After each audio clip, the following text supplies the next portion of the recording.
கர்த்தர் சொல்லுகிறது அப்படிங்கிற தலைப்பில் உங்களோடு என்னுடைய செய்தியை பகிர்ந்து கொள்வதற்கு ஆண்டவர் அனுக்கிரகம் பாராட்டுவாராக.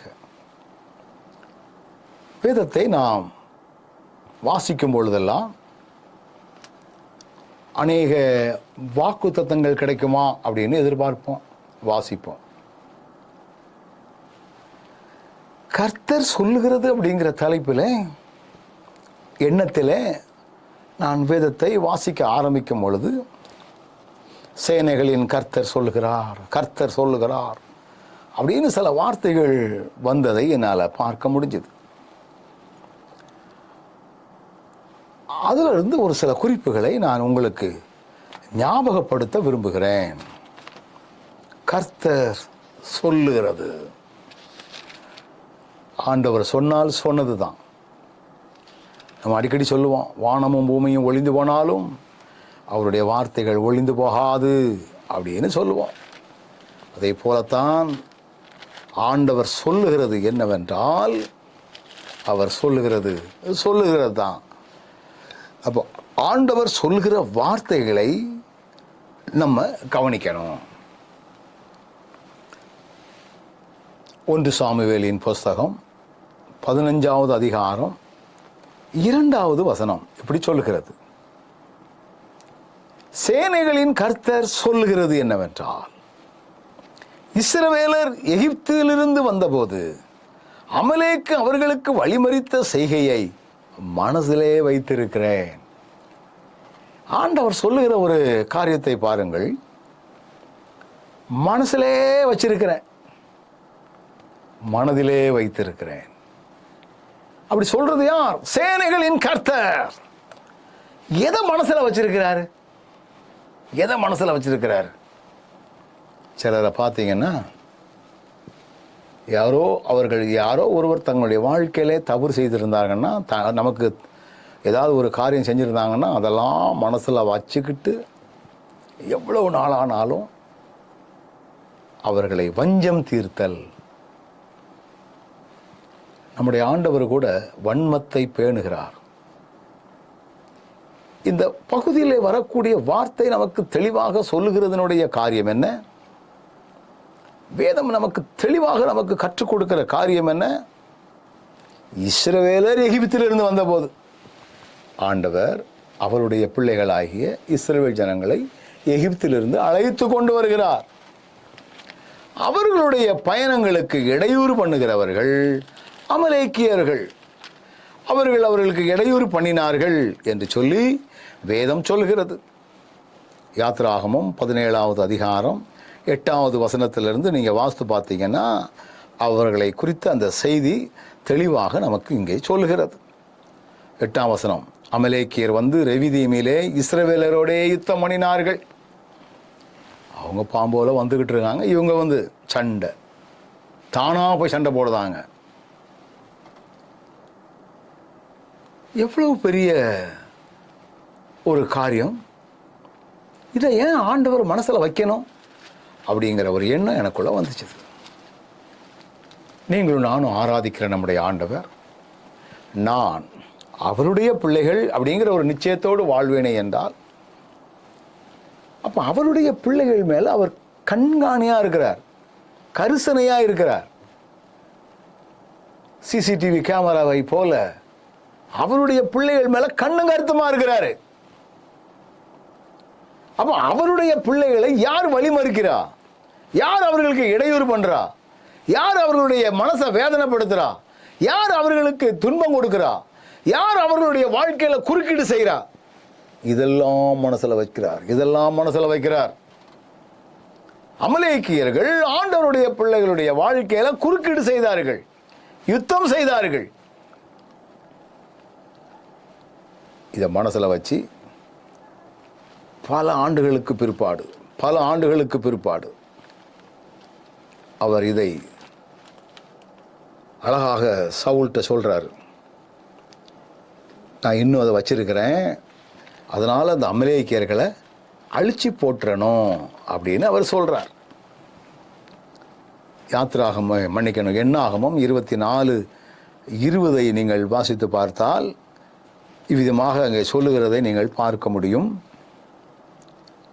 அவன் அமலேக்கை பார்த்து தன் வாக்கியத்தை எடுத்துரைத்து, அமலேக்கு முந்தி எழும்பினவன், ஆனாலும் அவன் முடிவிலே முற்றிலும் நாசமாவான். இவன் முந்தி வந்து என் பிள்ளைகளுடைய வாழ்க்கையை இடையூறு பண்ணினான், அதனால அவன் நாசமாவான் என்று சொல்லி ஏற்கனவே ஆண்டவர் சொல்லியிருந்தார். நான் இந்த வசனத்தில் வாசிக்கும் பொழுது என்ன புரிஞ்சுக்கிட்டேன்னா, நான் கர்த்தருடைய பிள்ளையாய் உண்மையாய் வாழ்வேனே என்றால் என்னுடைய மனதை பாதிக்கக்கூடிய அளவிலே, மனதை வேதனைப்படுத்தக்கூடிய அளவிலே, மனதுக்கு பாரத்தை கொடுக்கக்கூடிய அளவிலே யார் செயல்பட்டாலும் அவர்கள் என் ஆண்டவரால் பழிவாங்கப்படுவார்கள், அழிக்கப்படுவார்கள், துன்புறுத்தப்படுவார்கள், கஷ்டப்படுத்தப்படுவார்கள் என்று சொல்லி வேத வசனம் மிக தெளிவாக நமக்கு சொல்லுகிறதை நீங்கள் பார்க்க முடியும். இங்கே வசனம் சொல்லுகிறது பாருங்கள். உபாகமம் 25வது அதிகாரம் 19வது வசனத்தில், உன் தேவனாகிய கர்த்தர் நீ சுதந்தரித்து கொள்ள உனக்கு கொடுக்கும் தேசத்தின் சுற்றுப்புறத்தாராகிய உன்னுடைய சத்துருக்களை எல்லாம் உன் தேவனாகிய கர்த்தர் விலக்கி உன்னை இளைப்பாற பண்ணும்போது நீ அமலேக்கின் பேரை வானத்தின் கீழ் இராதபடிக்கு அழிய பண்ண கடவா. இதை மறக்க வேண்டாம். அமலேக்கியர் மேல ஆண்டவர் அவ்வளவு வெறித்தனமான எண்ணங்களோடு காணப்பட்டார். அவர்கள் செய்த காரியம் என்ன? அவருடைய பிள்ளைகளுக்கு இடையூறு விளைவித்தார்கள். இந்த பாம்புகள், சில விலங்குகள் எல்லாம் அவைகளை தொந்தரவு செய்தவர்களெல்லாம் ஞாபகத்தில் வச்சு பழி தீர்க்கும் என்று சொல்லுவார்கள். அதே போல தான் நம்முடைய ஆண்டவர். இந்த வசனத்தை வாசிக்கும் போது எனக்கு அவ்வளோ பெரிய தெம்பு, அவ்வளோ பெரிய தைரியம்.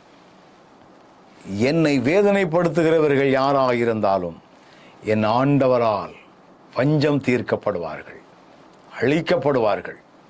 இது ஆண்டவர் அவருடைய பிள்ளைகளுக்கு கொடுக்கக்கூடிய மிகப்பெரிய வார்த்தையாக இருக்கிறது.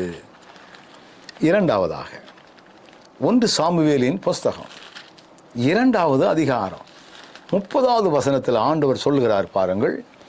இஸ்ரவேலின் தேவனாகிய கர்த்தர் சொல்கிறதாவது, உன் வீட்டாரும் உன் பிதாவின் வீட்டாரும் என்றென்றைக்கும் என் சன்னதியிலே நடந்து கொள்வார்கள் என்று நான் நிச்சயமாய் சொல்லியிருந்தும் இனி அது எனக்கு தூரமாயிருப்பதாக. என்னை கணம் பண்ணுகிறவர்களை நான் கணம் பண்ணுவேன், என்னை அசட்டை பண்ணுகிறவர்கள் கனஈனப்படுவார்கள் என்று கர்த்தர் சொல்கிறார்.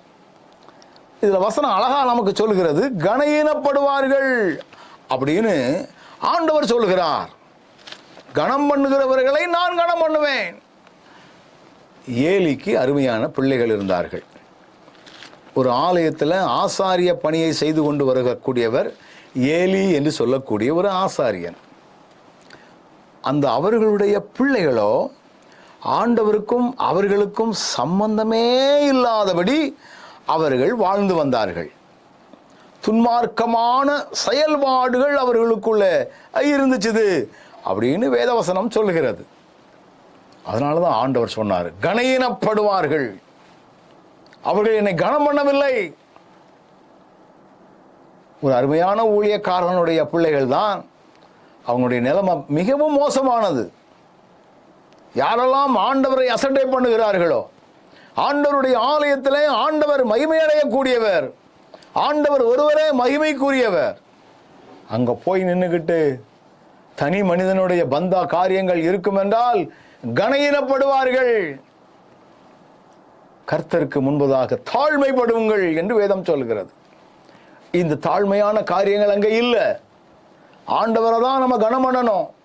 அந்த கனம் பண்ணக்கூடிய எண்ணங்கள் நமக்கு இல்லாததுனால கனஈனம் என்று சொல்லக்கூடிய ஒரு காரியம் தானாக வந்து விட்டது. இன்னும் கூட ஒரு வசனத்தை நான் உங்களுக்கு சுட்டி காட்டட்டும். மல்கியா தீர்க்கதரிசியின் புஸ்தகம் 2வது அதிகாரம் 8, 9 நான் வாசிக்கிறேன். நீங்களோ வழியை விட்டு விலகி அநேகரை வேதத்தை குறித்து இடற பண்ணினீர்கள். எவ்வளவு அருமையா தெளிவாங்க சொல்லப்பட்டிருக்கிறது. நீங்களோ வழியை விட்டு விலகி அநேகரை வேதத்தை குறித்து இடர பண்ணினீர்கள், லேவியின் உடன்படிக்கையை கெடுத்து போட்டீர்கள் என்று சேனைகளின் கர்த்தர் சொல்லுகிறார்.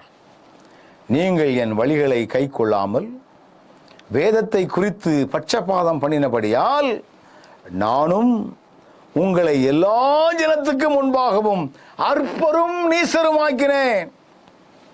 கனம் பண்ணலனா கனையின பண்ணப்படுவோம்.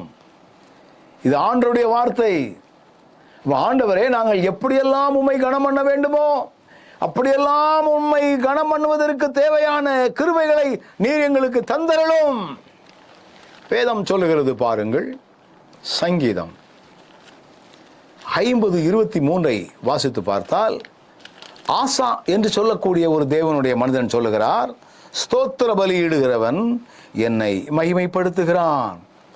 தன் வழியை சபைப்படுத்துகிறவனுக்கு தேவனுடைய ரட்சிப்பை வெளிப்படுத்துவேன் என்று சொல்லுகிறார். அப்ப தோத்திர பலி, அதாவது எப்பவும் நன்றியுள்ள ஒரு வாழ்க்கை. நான் இந்த வினாடி வரைக்கும் நிர்மூலமாகாமல் இருப்பது ஆண்டவருடைய மிகப்பெரிய கிருபை என்கிற உணர்வோடு ஆண்டவரை சேவிப்பது. அதாவது தாழ்மை நிலையில் இருக்கும் பொழுது எவ்வளவு தூரத்துக்கு நம்ம ஆண்டவரை நம்பணுமோ, ஆண்டவரே உம்மை விட்டா எனக்கு வேற வழி இல்லப்பா என்று நம்ம அர்ப்பணிச்சோமோ, உயர்ந்த நிலைமை வரும் பொழுதும் அந்த உள் உணர்வோடு நான் இந்த நிலைக்கு வருவதற்கு நீர்தாயா காரணம், உம்முடைய அனுக்கிரகம் இது என்று ஆண்டவருக்கு எப்பவும் மகிமை செலுத்துகின்றவர்களாய் நாம் காணப்படணும் அப்படின்னு சொல்லி ஆண்டவருடைய வார்த்தை மிக தெளிவாக நமக்கு சொல்லுகிறது. என கண்பானவர்களே, நாம் கனஈன பண்ணுவோமே என்றால் நாமளே கனஈனப்படுவோம். ஆண்டவரை எப்பொழுதும் கனப்படுத்துகிறவர்களாய், ஆண்டவருக்கு மகிமை செலுத்துகின்றவர்களாய் நாம் காணப்படணும் அப்படின்னு சொல்லி வேத வசனம் மிக தெளிவாக நமக்கு சொல்லுகிறது. மூன்றாவதாக ஏசாயா தீர்க்க தரிசன புஸ்தகம் 38வது அதிகாரம் 5ஆம் வசனம் சொல்லுகிறது பாருங்கள். நீ போய் எசேக்கியாவை நோக்கி, உன் தகப்பனாகிய தாவீதின் தேவனாயிருக்கிற கர்த்தர் சொல்லுகிறது என்னவென்றால், உன் விண்ணப்பத்தை கேட்டேன், உன் கண்ணீரை கண்டேன். இதோ உன் நாட்களோடே 15 வருஷம் கூட்டுவேன். ஆண்டவர் சொல்லுகிறார், உன் விண்ணப்பத்தை கேட்டேன், உன் கண்ணீரை கண்டேன். ஆணுடைய வார்த்தை. நீங்கள் எந்தெந்த காரியங்களுக்கெல்லாம் அழுது கொண்டு கிடக்கின்றீர்களோ, எந்தெந்த காரியங்களுக்கெல்லாம் ஆண்டவரிடத்தில் விண்ணப்பத்தை தெரிவித்துக் கொண்டு இருக்கிறீர்களோ, இவைகளெல்லாம் கேட்கப்படும் என்று ஆண்டவர் நமக்கு மிக தெளிவாக சொல்லுகிறார்.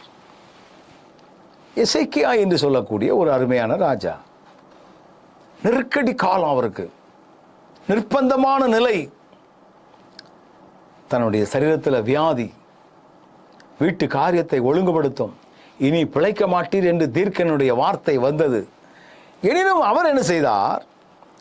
ஆண்டவரை நோக்கி பார்த்தார். அந்த தீர்க்கன்ட்ட போய் அழல. அந்த தீர்க்கனை பார்த்து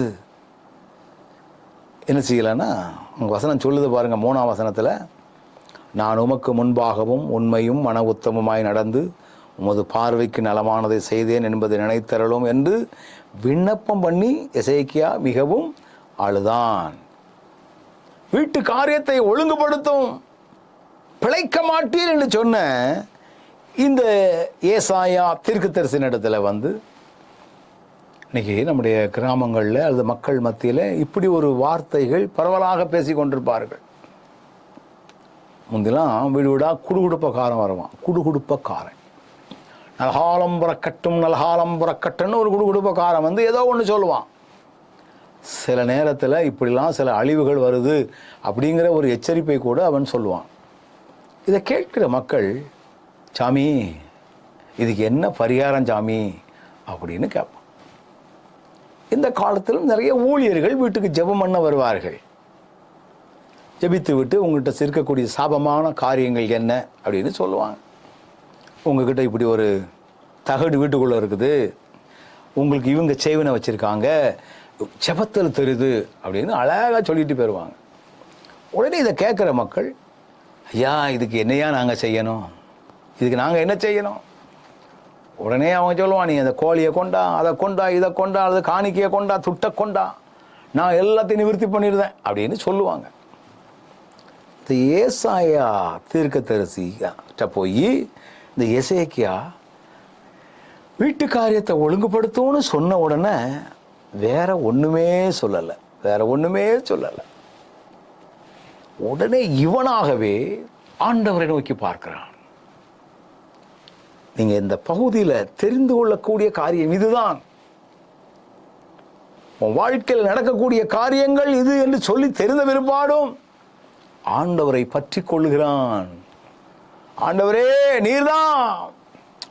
அப்ப ஆண்டவர் அவனுடைய கண்ணீரை கண்டார், விண்ணப்பத்தை கேட்டார்.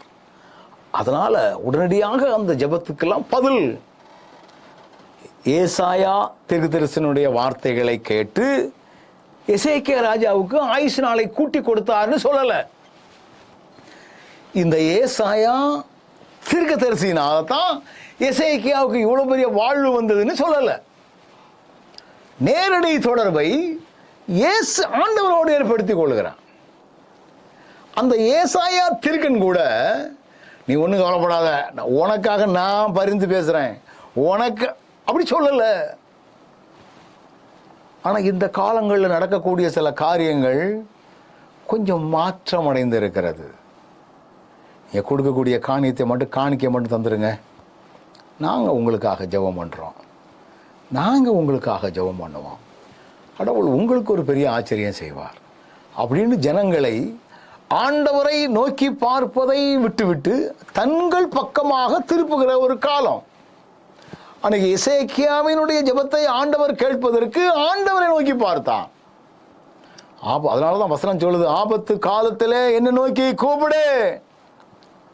எவ்வளவு பெரிய நிர்பந்தமான நிலையில நீங்கள் இருந்தாலும் சரி, ஆண்டவரை நோக்கி உங்களுடைய நிர்பந்தமான காரியங்களை எல்லாம் சொல்லி அழுது ஜெபித்து பாருங்கள். எந்த ஒரு தனி மனிதனிடத்திலையும் போய் அழுகிறத விட, அங்கங்க ஓடுறதை விட, இருக்கின்ற இடங்களிலேயே நீங்கள் ஆண்டவரை நோக்கி பார்த்தால் ஆண்டவர் ஆச்சரியமான காரியங்களை மகிமையாக செய்யக்கூடியவர், ஆச்சரியமாக செய்யக்கூடியவர் என்பதை நீங்கள் மறந்து போக வேண்டாம். இன்னும் ஒரு காரியத்தை நான் உங்களுக்கு ஞாபகப்படுத்தட்டும். சகரியாவின் புஸ்தகம் 8வது அதிகாரம் 14வது வசனம் இப்படி சொல்லுகிறது, சேனைகளின் கர்த்தர் சொல்கிறது என்னவென்றால், உங்கள் பிதாக்கள் எனக்கு கோபமூட்டின போது நான் உங்களை தண்டிக்க நினைத்து மனம் மாறாமலும் இருந்தது போல. அடுத்த வசனம், இந்நாட்களில் எருசலேமுக்கும் யூதாவுக்கும் நன்மை செய்யும்படி திரும்ப நினைத்தேன், பயப்படாதிருங்கள் என்று சொல்லி சகரியா தீர்க்கனின் மூலமாய் ஆண்டவருடைய வார்த்தை இங்கே வருகிறதை நீங்கள் பார்க்க முடியும். வேதம் என்ன சொல்கிறது? தண்டிக்க, அழகாக தண்டிக்க நினைத்து. ஆண்டவர் இஸ்ரவேல் ஜனங்கள் முறுமுறுக்கும் பொழுதெல்லாம் அவர்களுக்கு சில தண்டனையை அறிவிப்பார், சொல்லுவார், அப்படி செய்வேன். ஆனால் அதை நிறைவேற்ற மாட்டார், சொன்னபடி நடக்க மாட்டார், மனம் மாறுவார். அதனால தான் நான் யூதாவுக்கும் நன்மை செய்யும்படி திரும்ப நினைத்தேன் என்று சொல்லி அங்கே வேத வசனம் சொல்லுகிறதை பார்க்க முடியும். இன்னும் கூட ஒரு வசனத்தை நான் உங்களுக்கு சுட்டி காட்டுகிறேன். எரேமியா தீர்க்கதரிசன புஸ்தகம் 31வது அதிகாரம் 28ஆம் வசனம் சொல்லுகிறது, அப்பொழுது நான் பிடுங்கவும் இடிக்கவும் நிர்மூலமாக்கவும் அழிக்கவும் தீங்கு செய்யவும் அவர்கள் பேரில் எப்படி ஜாக்கிரதையாக இருந்தேனோ அப்படியே கட்டவும் நாட்டவும் அவர்கள் பேரில் ஜாக்கிரதையாக இருப்பேன் என்று கர்த்தர் சொல்லுகிறார். ஆண்டவர் என்ன சொல்றாரு? நான் பிடுங்குவேன், இடிப்பேன், நிர்மூலமாக்குவேன், அழிப்பேன், தீங்கு செய்வேன் அப்படின்னு செய்வதற்கு ஜாக்கிரதையாக இருந்தாராம். அப்படி இருந்தவர் அதை நான் கட்டுவேன், நாட்டுவேன் அப்படிங்கிறதுலையும் நான் ரொம்ப கவனமாக இருப்பேன் அப்படின்னு சொல்றார். அப்போ இதனுடைய உள்ளான அர்த்தம் என்ன அப்படின்னு நீங்க பார்த்தீங்கன்னா, தானியேல் தீர்க்கதரிசன புஸ்தகம் 4வது அதிகாரம் 35வது வசனம் இப்படி சொல்லுகிறது, பூமியின் குடிகள் எல்லாம் ஒன்றுமில்லை என்று எண்ணப்படுகிறார்கள். அவர் தமது சித்தத்தின்படியே வானத்தின் சேனையையும் பூமியின் குடிகளையும் நடத்துகிறார். அவருடைய கையை தடுத்து அவரை நோக்கி என்ன செய்கிறீர் என்று சொல்லத்தக்கவன் ஒருவனும் இல்லை. பாருங்க, இந்த பூமியின் குடிகள் எல்லாம் ஒன்றுமில்லை. பூமியின் குடிகள் எல்லாம் அப்படின்னா பூமியில் உள்ளவங்க எல்லாரும் ஒன்றுமே கிடையாது. ஆண்டவர் அவருடைய விருப்பப்படி, அவருடைய எண்ணப்படி, வசனம் சொல்லுகிறது அல்லவா, தமது சித்தத்தின்படியே வானத்தின் சேனையை எல்லாம், வசனம் சொல்லுகிறது, வானத்தின் சேனையையும் பூமியின் குடிகளையும் நடத்துகிறார். அவர் நடத்துகிறார். எதை எப்போ எப்படி எந்தெந்த நேரத்தில் செய்வதெல்லாம் அவருடைய விருப்பம். அதை யாராலும் மாற்ற முடியாது. அப்படி சொல்லிட்டு அவர் சொல்றாரு, அவருடைய கையை தடுத்து அவரை நோக்கி என்ன செய்கிறீர் என்று சொல்லக்கூடியவன், சொல்லத்தக்கவன் ஒருவனும் இல்லை என்று வேத வசனம் மிக தெளிவாக நமக்கு இங்கே சொல்லுகிறதை பார்க்க முடியும். எவ்வளவு ஒரு ஆச்சரியமான ஒரு காரியம். அப்ப ஆண்டவர் அவருடைய விருப்பப்படி நம்மை நடத்துகிறார் என்பதை நீங்கள் புரிந்து கொள்ளலாம்.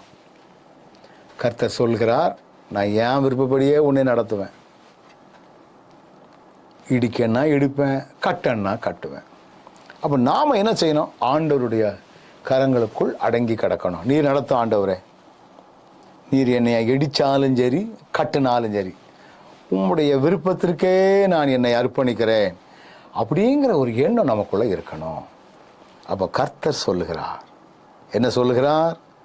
உங்கள் வாழ்க்கையில் உங்களுக்கு விரோதமாக யாரெல்லாம் வராங்களோ அவங்களெல்லாம் நான் மனசில் வச்சு ஏற்ற காலத்தில் அவங்கள எப்படி செய்யணுமோ அப்படி செஞ்சிருவேன்.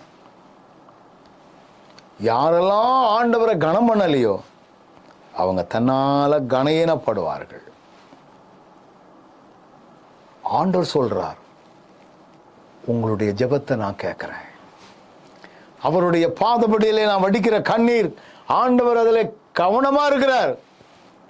நம்முடைய கண்ணீரின் ஜெபத்திற்கு பதில் கொடுக்கிறவர் அவர். எந்த வகையான இடைத்தரகர்களும் இல்லாமல் நேரடியாய் ஆண்டவரை நோக்கி பார்க்கும் பொழுது ஆண்டவர் ரொம்ப ஆச்சரியமாக நம்மை நடத்துகிறார், மகிமையாக நம்மை நடத்துகிறார், நேர்த்தியாக நம்மை நடத்துகிறார். அது மாத்திரமல்ல, தண்டிக்கக்கூடியவர் தான், தண்டிப்பேன் என்று சொன்னவர் தான் தண்டிக்காமலும் பாதுகாப்பார். அப்படின்னா எல்லாவற்றையும் அவருடைய விருப்பத்தின்படியே நடத்துகிறார். அதனால் ஆண்டவரே, உடைய விருப்பத்திற்கு மாறாக எங்கள் வாழ்க்கையில் என்ன நடக்கணும்னு நீர் விரும்புகின்றீரோ அதை செய்வதற்கு எங்களை முழுமையாக அர்ப்பணிக்கிறோம் ஆண்டவரே என்கிற சிந்தையோடு கூட நம்ம செயல்படுவோம். கண்களை மூடுவோமா? Thank you Lord. நீர் சொல்லுகிற வசனத்தை நாங்கள் சரியாய் கவனிக்கணும். இன்னும் நாங்கள் வேதங்களை வாசிக்கும் பொழுதெல்லாம் நீர் என்னெல்லாம் சொல்லியிருக்கிறீரோ அதை எங்களுடைய சிந்தைகளுக்குள்ளாய் நாங்கள் சுமந்து கொள்ள ஏற்றுக்கொள்ளக்கூடிய கிருபைகளை தந்து வழி நடத்தும். இந்த நாளிலும் உம்முடைய வார்த்தைகளை கேட்ட உம்முடைய பிள்ளைகள் ஒவ்வொருவரையும் உயிர்த்தெழுந்த இயேசுவின் நாமத்தில் ஆசீர்வதித்து ஜெபிக்கிறேன். நாங்கள் எந்த நிலையிலும் நாங்கள் கனயன பற்றக்கூடாது. நாங்கள் உம்மை கனப்படுத்துகிறவர்களாய், மகிமை செலுத்துகிறவர்களாய் இருக்கணும். நீர் எதெல்லாம் மனசில் வச்சிருக்கிறீர் என்பதை தெரிஞ்சுக்கிட்டோம். எனவே நாங்கள் உம்முடைய பிள்ளையாய் தொடர்ந்து வாழுகின்ற பலனை தந்து வழி நடத்தும். ஆண்டவரே, உம்முடைய விருப்பப்படியே எங்களை நடத்துவதற்கு எங்களை அர்ப்பணிக்கிறோம். வார்த்தைகளை கேட்ட பிள்ளைகள் ஒவ்வொருவரையும் உயிர்த்தெழுந்த இயேசுவின் நாமத்தில் ஆசீர்வதித்து ஜெபிக்கிறேன். தொடர்ந்து நீர் நடத்தும், காத்துக்கொள்ளும், ஆசீர்வதியும். இயேசுவின் நாமத்தில் ஜெபிக்கிறோம் ஜீவனுள்ள நல்ல பிதாவே, ஆமென்.